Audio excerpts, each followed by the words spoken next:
langsung memasukkan data email tersebut ke dalam aplikasi CAIR.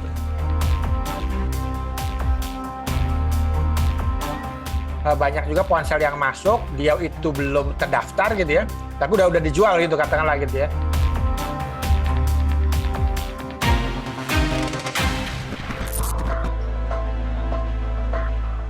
Eric adalah salah satu pengguna ponsel X internasional dengan salah satu merek keluaran Amerika selama 1 tahun terakhir.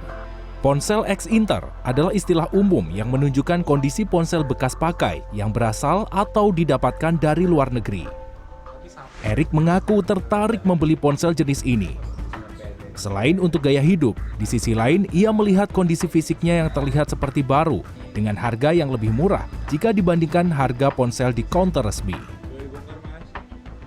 Awalnya saya kebutuhan hidup saya untuk mobil, karena selain untuk kebutuhan hidup, saya untuk gaya hidup saya, di mana di handphone ini banyak aplikasi yang sangat memadai untuk pengguna saya sendiri, Mas.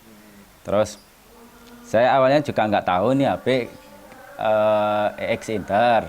Saya belinya second di toko. Nah, dari pihak toko pun tidak menceritakan bahwa ini HP tidak resmi. Selang setahun penggunaan, ponsel yang ia gunakan mengalami kendala. Sinyal provider miliknya mendadak hilang tanpa sebab yang jelas. Meski sempat mengganti dengan SIM card provider lain, sinyal di ponsel miliknya tak kunjung terdeteksi. Saya alami awalnya biasa aja, saya baik call, masih lancar, sinyal pun lancar. Ya, ketika itu 1 bulan yang lalu tiba-tiba sinyal hilang. Gitu, Mas. Tiba-tiba langsung hilang gitu ya? Iya. Lalu saya coba bawa ke tempat servis handphone. Di sana dibilangin bahwa dari handphonenya ini emailnya belum terdaftar, Mas. Gitu. Iya. Sebelumnya belum pernah ngecek email itu kayak gitu? Kebetulan saya belum pernah ngecek HP ini X Inter apa HP resmi. Kejadian yang dialami oleh Eric mungkin satu di antara banyak orang yang juga mengalami hal serupa. Bahkan tak jarang dari mereka menggunakan jasa unblock IMEI untuk membuka blokir IMEI pada ponsel. Namun, jasa unblock IMEI termasuk ilegal. Hal ini terungkap pada Jumat lalu saat Direktorat Pidana Cyber Barreskrim Polri menyita 191.000 ponsel berkaitan dengan pendaftaran IMEI ilegal yang melibatkan aparatur sipil negara dari Kemenperin dan Dirjen Bea Cukai. Polisi menangkap 4 tersangka dari pihak swasta dan 2 ASN dalam kasus ini. Para tersangka terbukti telah melakukan pendaftaran IMEI melalui aplikasi Identity Register atau CAIR Kemenperin periode 10 hingga 20 Oktober 2022 tidak sesuai prosedur. Perusahaan pemohon ini mengajukan untuk memasukkan ke dalam SINAS secara online. Kemudian diajukan ke Kementerian Perindustrian dan ada bagian yang untuk melakukan verifikasi terhadap data. Setelah itu diberikan persetujuan ke Kementerian Informasi dan dimasukkan ke data namanya program SER atau Centralized Equipment Identity Registration.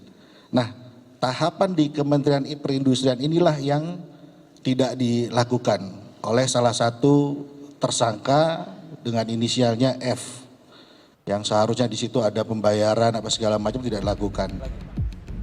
Berdasarkan keterangan Kabar Eskrim Polri, Komjen Wahyu Widada, modus operandi pelaku adalah tidak melakukan proses permohonan IMEI hingga persetujuan Kominfo, melainkan langsung memasukkan data ke aplikasi CAIR. Aktivitas ini membuat negara merugi hingga ratusan miliar rupiah. Dan modus operandi pelaku ini adalah tidak melakukan proses permohonan IMEI ini hingga mendapatkan persetujuan Kemenkominfo atau secara tanpa hak langsung memasukkan data IMEI tersebut ke dalam aplikasi CAIR. Dari apa yang telah dilakukan oleh para pelaku ini selama 10 hari, ada dugaan kerugian negara. Berdasarkan informasi di situs kominfo.go.id, Aturan pemerintah tentang pengendalian International Mobile Equipment Identity atau IMEI telah berlaku sejak 18 April 2020. Tujuannya adalah untuk melindungi konsumen dan industri. Apalagi diprediksi ada 9 hingga 10 juta unit ponsel ilegal yang masuk ke Indonesia setiap tahunnya. Hal itu turut merugikan negara.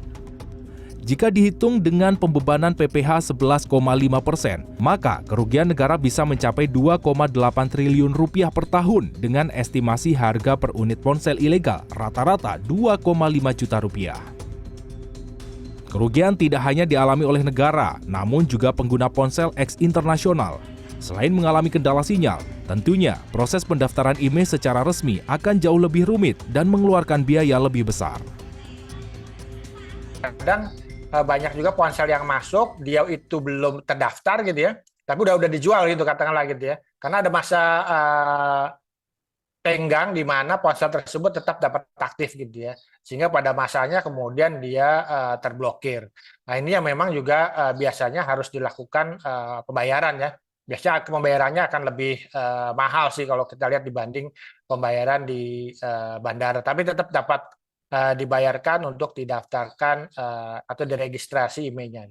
Ya, bagi Anda yang ingin membeli handphone dengan budget hemat atau second, ada beberapa hal yang harus Anda perhatikan. Yang pertama adalah mengecek kondisi fisik dari handphone yang akan Anda beli. Apakah masih orisinil atau sudah ada pergantian spare part. Dan yang kedua adalah mengecek kondisi IMEI. Hal ini bisa Anda lakukan dengan cara melakukan penekanan tombol bintang pagar 06 pagar. Nanti akan muncul nomor registrasi IMEI pada layar handphone tersebut. Atau bisa juga dilakukan dengan melakukan pengecekan via website kemenperin.go.id.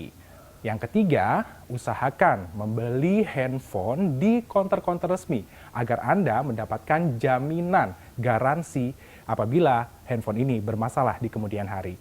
Dan yang terakhir, jangan pernah mudah percaya dengan harga yang lebih murah dengan fasilitas yang ditawarkan handphone tersebut. Bisa jadi akan timbul masalah di kemudian hari.